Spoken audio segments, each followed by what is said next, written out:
Hi, welcome to day 11 of the Common Lisp series.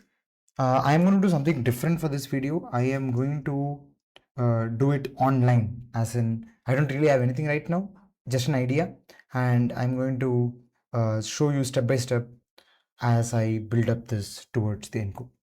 So, the idea that I had is that 2 days back we looked at drawing things, the fractal, and in the last video we saw the 2D physics of balls. So I thought maybe that in this video we can start take the first step towards an actual 2D ball animation, like a ball rolling on a billiards table kind of setup, and we'll then build on top of that to have interesting things like multiple balls colliding and things like that. So in this video, my aim is to kind of get an animation, 2D rectangle where there is a ball and it has some initial position and velocity, and it goes around bouncing and off the walls of the table, so to speak. Okay, so my first thought to do this, I need, I mean, we have seen the ball physics, that's kind of easy. So we already have that. So we need to figure out the drawing part, right? So previously we used Cairo. We can't just use Cairo today because our output has to be a 2D window, like an X11 window or something. So we need some kind of framework for that. So the options I can think of are things like OpenGL, Raylib. I've used that before in C. It's a great, nice library, and or SDL, right? And so right now I am going to go with SDL because I have used it recently in from Common Lisp. I mean, so I'm going to start off with SDL. So the thing that I'm going to first let's start with the most basic thing, right? I am now going to start drawing a rectangle, starting for the table in SDL. So my first goal, I have nothing right now, no code. My first goal is to draw a window and have a nice rectangle, which will give us the base to start on. So it's been a few minutes and I have my basic code, which I have extracted out of my previous code that I had. But let's just quickly look at this. So this is obvious. We are just creating a new package. I just called it ball on table. That's what this stands for. And we are going to import the SDL2 package. And we are going to then have basically this main render loop, the core loop, which is the standard boilerplate, to initialize the screen with some flags, set up a renderer, set up the event loop for like things like keystrokes and so on. So in this project, we really are not going to use keyboard input, but we can do that if you want, right? And so then every round we just draw the draw function and it's then presented, right? And the draw function, so the core thing to really see here is we set some color and we actually draw a rectangle. So this is the function method, render draw rect, and this is the render that we have passed in, and this is where we are making the rectangle of this dimension. So I have this running now. You see this box and you see this rectangle. We can, for instance, let's say change the dimension. So maybe you don't want that big of a rectangle. So just in this code, I recompile this function and then I can call this again. So you see that the rectangle is of a different shape. That's great, right? And if you are interested in the documentation or like the source from how I'm doing this, so this is the package CLSGL2. But more than any documentation, really what's helpful is to like just look at the code and use the code from here. So essentially there are some examples which you can run. But the version I'm doing, so there are different ways to do this. For example, there's a way to use SDL with GL and so on, and there's also ways to use Cairo, but we'll not do that for the moment.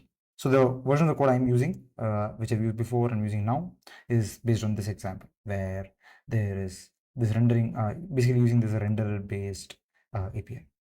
So you see this this kind of approach. So this is what we're doing. You see there are other functions here, lines and being able to draw lines and being able to draw points and fill rectangles and so on. So I have just committed this code. So you see there is one commit where we just add the table, right? So that's great. Now let's go to the next step where we want to actually draw a ball before we can start moving it and animating it, right? So the first this is where I got a shock because I was looking into SDL API to draw circles, and I realized that there is actually no such API. So apparently there is no API to draw curves. Instead, you need to actually draw a circle manually, right, by rendering the points. And there is some code given here in some of these answers. That's great. That's not what I expected. I thought they would be a simple function, but apparently not. So now our job is to basically have this same exact function implemented in Lisp. So let me go ahead and do that. So I have now implemented this as is in Lisp. So it looks like this. And the main function. So basically we start with the function to convert a circle given a center and a radius to a list of points, right? So this pattern is the same what we used in the last few videos. So I mean, this does feel very non-Lispy. I mean, look at this. This looks like this looks exactly like just copied version of this. But that's just what you get with loop. Loop is its own thing. I could have instead used a lead binding. That would have looked more Lispy. But okay, whatever. We have a while loop here with x greater than or equal to y. This is the exact thing that we have here. And in the original, they directly rendered the point, but like another answer mentions here, and the idea is instead of rendering each point independently, you collect all the points first and then you render them in one shot, just to make things a bit more efficient, right? So here, what you're doing is we're going to collect so list of points. So we just have two items, a comma b. So x and y coordinate. That's a list. And then we collect it, which means it will be a list of these lists. And the loop mechanism allows you to actually collect multiple things. So we are collecting each of these individually like this. You could have instead just done appended one list of all the points, but that's just stylistic thing. And finally, we have this section, which is just the if update section where we are changing the point and sweeping the arc, right? So we have if error less than equal to 0, we have this do block, which will be executed. Else, we have the other do block. And we are just doing this. So we are incrementing. So we are basically using, instead of doing setf, err, and then err plus ty, you can just do increment f. So that's what we do. And this gives us our main block, and this is straightforward. Now, like I mentioned, we need to convert these list of points into actually drawing using the SDL API, right? So this requires two things. If you see, it's a bit of a mess. This is something that I've understood from the example here, and I've extracted out. My point is, you start with the points, which are the circle points. Then we're going to convert that into the SDL2's actual point, right? So we're going to use make point. So this would be like a structure, or like obviously in C, but the point is this would require you to give the x and y coordinate. And what we're doing here is we're using the apply that method so that we convert this list into the arguments to this function. And then there is a map car because we want to do that for every point that we have. So basically we have these S points should be the SDL2 versions of the points, not just list of a comma v. And finally, we want to actually render all the points. So we are going to use this SDL2 point star, wherein to give the full list. Again, the same trick we did before. So we're going to use apply. And we're using this multiple value bind to actually capture multiple return values from this function. So Common Lisp has this method. If you return a list, you're returning multiple things, but that's not the real way to return multiple things. You can actually return multiple items from a function, and you can use multiple value bind to capture those multiple return values, right? And once we capture it, we just use it again in the actual render draw points function.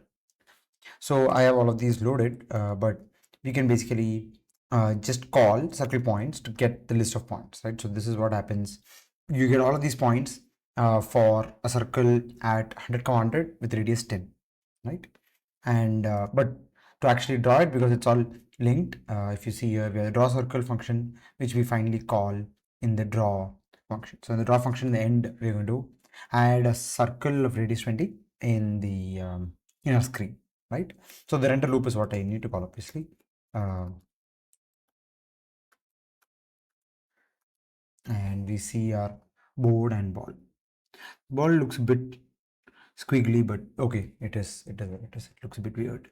The shape is a lot more squarish, but that's what you get for using this kind of approximate function. So the thing is, I don't know exactly the logic of this, but I do vaguely remember something from computational geometry where you do this kind of approximating a curve with points. So if the curve is like this, you find the best point to represent that curve. So I'm going to guess, I'm going to trust this answer that's what it's doing. Let's go back here and maybe let's try to maybe reduce the radius of our.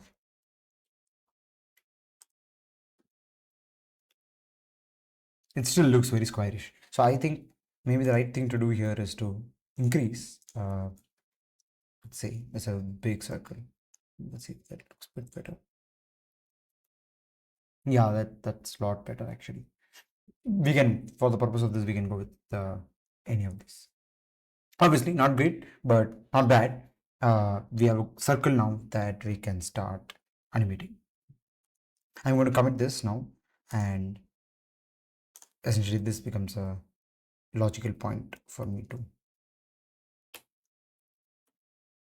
You see these three functions, two functions and changes in that function. So just uh,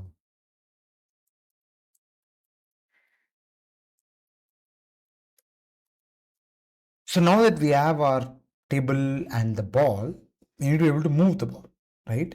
But before we go there, my guess is I need to do something to control the frames per second and the like frequency of updates, because right now it's just, I believe, drawing things again and again and again. So what I mean is, if I start up this loop and then I just open up top, you should be able to see.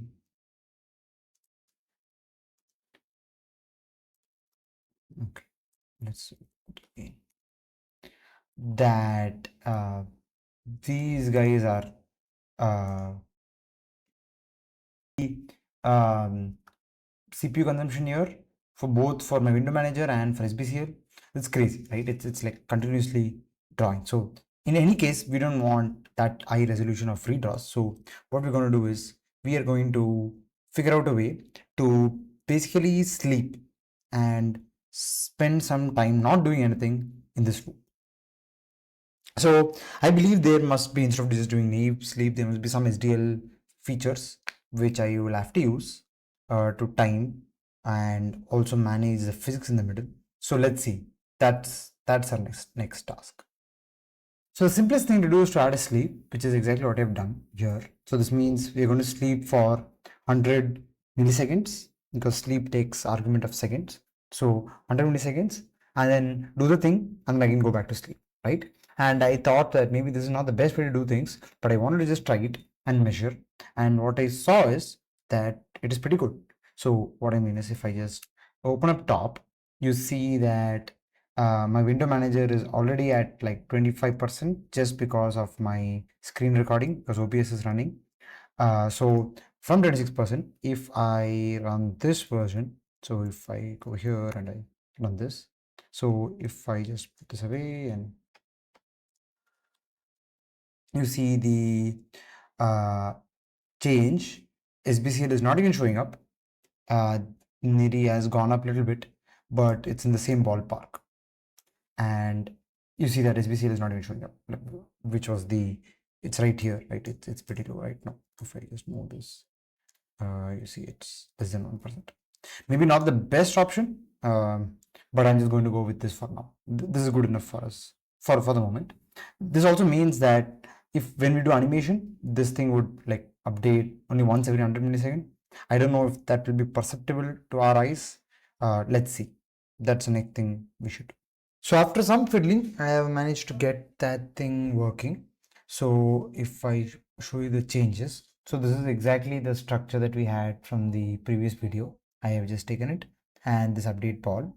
Now I had to change this velocity with some experimentation, and also what I realized is when we want to draw the ball, we have to round the x coordinate and the y coordinate because we are not going to be able to draw those floating points, right? So which means that this level of using floating points here doesn't actually make sense. We can go with just integers, but okay, I had that code, so I just taken this, it's fine, right? But you can easily change this to integer and not really have any difference in this, at least for this setup. The other thing I had to do here, now once we have this, we also have this update ball being called after in every round. So we are basically going to sleep for 100 milliseconds, then update the ball, then draw the screen, right? But also when you draw the screen, so we have to do a small change here. We can't just do the rendering again and again. What happens is, as the position changes, you'll have more and more circles showing up, but the previous wouldn't get cleared. So we have to do this clearing. So again, this is a line that I have just taken from this example code, because you have to actually set the RGB values to 0 before you do the render clear. Otherwise, it doesn't make sense. The colors get inverted. Anyhow, we do all that and then we draw the ball at every draw time, right? And this draw ball is just going to crawl or draw circle by just passing in the current position of the ball. So to see the result, we have this ball that is moving around.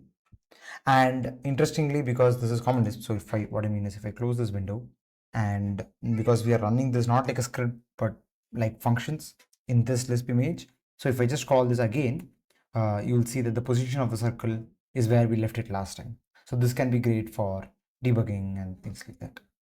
I'm going to stop the ball before it reaches the end, or maybe we can wait and see. It is going to cross the end because we don't have any collision detection. That's what we need to add right now. So let's commit this. We have the ball structure, the update ball, the draw ball. We have a single ball global variable to track the ball. Just a simple option right now. If you see the star, it's the earmuff syntax convention in Common Lisp to indicate global variables.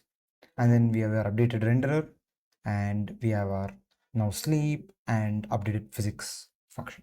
So that's a nice place to commit.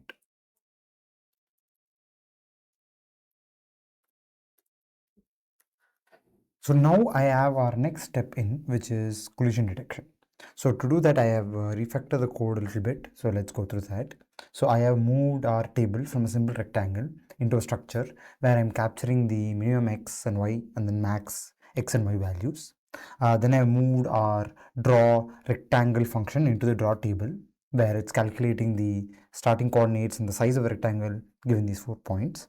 And as before, I'm making global variable to hold the table, right? The other refactoring I've done here is I've moved our radius of the circle into a separate parameter here called BR. Now, the ideal thing to do this would have been to actually put the radius as a member of this ball structure, and that's what I would do later. But for the moment, I've done this because that's one of the actual downsides of using structures. You can't redefine them on the fly. Instead, if I was using class objects and classes, I could have simply added this new field, and when I update the code and I recompile the code, all our existing balls would now get this new field with the default value. So I couldn't do that. We'll look at that later. So for now, I just kept it as a separate parameter.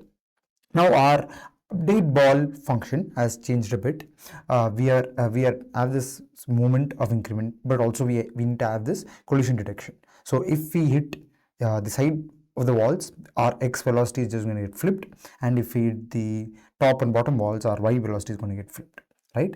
And if you see this code, it's changed a bit. The actual logic is here, which is fine, where we check the rightmost position of the ball, so that's x plus radius with the x max of the table. So this is a very simple logic. So if you're either the right wall or the left wall, that's what this OR expression is doing. We're going to simply flip the x velocity. So there's one more difference that you might see here. What I've done here is a simple convenience feature. So we are using, instead of let, a symbol macro let, which looks similar, where we are saying that the symbol x should expand to this expression. And why are we doing this? Because I want to be able to use, if you see here, I've used X and Y a few times, and I want to be able to use that convenient, right? Same thing for Vx and Vy. But if I just did a let, that would capture the variable, and then I would be able to use it in many of these places, except in this one iteration. So here, if you see, I want to actually increment the value of X, and that X is actually the field in that ball, right? So I would have to actually use the full expression ball x of ball, because that in incf and setf macro, that's the way that those work. So the using simple macrolet is a way for you to actually expand using macros these symbols in place and get that same effect. This is a very easy way to get around having cleaner code. But even then, you see that this code is a bit more verbose than it needs to be, because we have this thing repeating again and again, table x max of table, right? So I could have moved this out into a let. As you can see, it's not very convenient. Yet another advantage of using classes, you get xmax as a direct method to look up the value. So you don't have to do table hyphen xmax of table, it would be xmax of table, which is a slightly more neater solution. But of course, you can always have more macros to clean this up. For now, this is okay, but you do see that this is unnecessary code which is detracting from the core logic. I should be able to see this expression and understand it immediately. Having these multiple calls of table xmax table and so on is not the best way to do this. So these are the code changes. Our update ball now will move the position and also check and update velocity as required. So there can be some problems at the very corners, but let's get to that later. Another thing, if you see, you might see here, is I have reduced our sleep duration just to have a smoother animation. The smaller this value is, the more smoother things should be, ideally. And also, there is one final thing to call out here, and which is, if you see that we do an update every time we have that time tick, which is right now at 10 millisecond or 20 millisecond and so on, and then we just update our position based on that velocity. So really, this is not velocity, but this is velocity or delta, more as a function of the current update time interval. So what I mean is, this Vx with phi has a different speed with sleep 01 or 02 or anything else. So with this version, if you see, let's run this and confirm our collision is working, and you can see this demo that it's the ball goes to the end and then it bounces off. So I've increased the velocity to, because I could test it easily. So let's say I reduce the interval. So from this, if I make it back from 20 milliseconds to, let's say, 50 milliseconds, right? Then what would happen if I update this and rerun this? You will see the ball is slower, and also there is this a bit of a stretch or a bit of a drag to the ball. So this is not ideal, but we can work with this for now.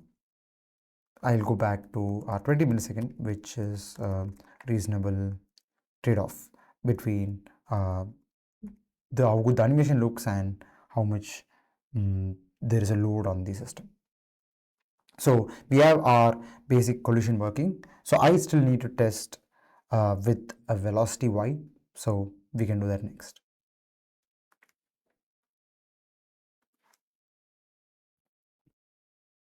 So to do that, we need to just go to our ball structure. Let's say we want to start out with some velocity here. If I redefine this, the structure itself is redefined. That's great. But this ball is not, because this is an instance of the ball. Now, this is not a problem with classes. With classes, you might be able to have a smoother experience. So anyhow, I want to like recompile this. But if I do this, it shows there is compilation finished, but that's actually very misleading, because def vars are usually not re-evaluated. So what you need to do is call slime re-evaluate def var. This will force re-evaluation of the ball. Now we can try to actually do the render, and we see the ball bouncing in all directions. Great.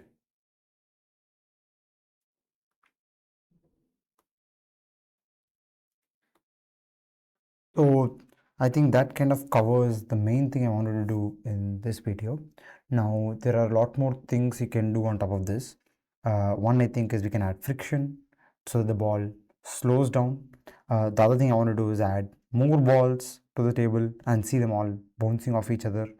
One more thing we can do is make it an interactive pool-like game where we have a cue and we're able to hit the ball in a particular direction. So these are all some of the things that I might explore in future videos. But for this video, this is it. We have seen a basic SDL based 2D animation where we are manually drawing balls, circles. We have literally written the code to draw a circle with points, and we also have written code to do basic physics of collision and moving the ball. That's it for today.